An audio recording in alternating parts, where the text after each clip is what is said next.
अस्सलाम वालेकुम नाजरीन। बनी इजराइल, जिन्हें हम यहूदी भी कहते हैं, पिछले ज़माने में पसंदीदा कौम थी, लेकिन यहूदी कौम ने अल्लाह की बहुत नाफरमानी की, जिसकी वजह से यहूदी कौम पर आज़ाब आया।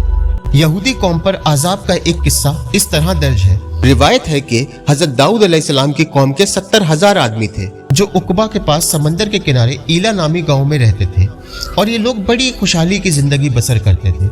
अल्लाह पाक ने उन लोगों का इस तरह इम्तिहान लिया कि हफ्ते यानी सैटरडे के दिन मछली का शिकार उन लोगों पर हराम फरमा दिया। हफ्ते के बाकी दिनों में शिकार हलाल फरमा दिया। उन लोगों को आजमाइश में इस तरह मुब्तला फरमा दिया कि हफ्ते के दिन बेशुमार मछलियां आती थी और दूसरे दिनों में नहीं आती थी।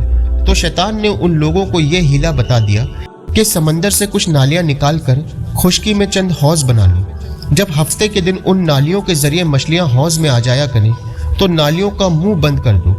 इस दिन शिकार ना करो, बल्कि दूसरे दिन आसानी के साथ उन मछलियों को पकड़ लो।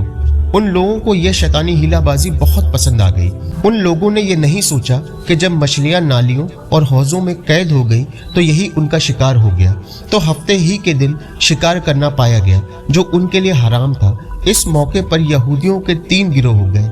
नंबर 1, कुछ लोग ऐसे थे जो शिकार के इस शैतानी हीले से मना करते रहे, नाराज व बेजार होकर शिकार से दूर रहे।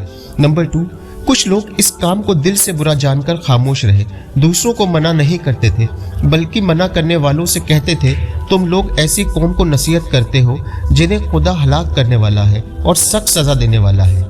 नंबर 3, और कुछ वो सरकश व नाफरमान लोग थे जिन्होंने हुक्म खुदाबंदी की एलानिया मुखालफत की, शैतान की हीलाबाजी को मानकर हफ्ते के दिन शिकार कर लिया और उन मछलियों को खाया भी और बेचा भी। जब नाफरमानों ने मना करने के बावजूद शिकार कर लिया तो मना करने वाली जमात ने कहा कि अब हम उन शिकार करने वालों से कोई मेल मिलाप नहीं रखेंगे। चुनांचे उन लोगों ने गांव को तकसीम करके दरमिया में एक दीवार बना ली और आमदोदरफ्त का एक अलग दरवाज़ा भी बना लिया। हज़रत दाऊद अलैहिस्सलाम ने गज़बनाक होकर शिकार करने वालों पर लानत फरमा दी। इसका असर यह हुआ कि एक दिन खताकारों में से कोई भी बाहर नहीं निकला, तो उन्हें देखने के लिए कुछ लोग दीवार पर चढ़ गए तो क्या देखा कि वो सब बंदरों की सूरत में तब्दील हो गए हैं। अब लोग उन मुजरिमों का दरवाज़ा खोलकर अंदर दाखिल हुए तो वो बंदर अपने रिश्तेदारों को पहचानते थे, मगर लोग उन बंदर बन जाने वालों को नहीं पहचानते थे। उन बंदर बन जाने वालों की तादाद लगभग 12,000 थी। ये सब 3 दिन तक जिंदा रहे और इस दरमिया में कुछ भी खा पी नहीं सके, बल्कि यूं ही भूखे प्यासे सब के सब हलाक हो गए। शिकार से मना करने वाला गिरोह हलाकत से सलामत रहा।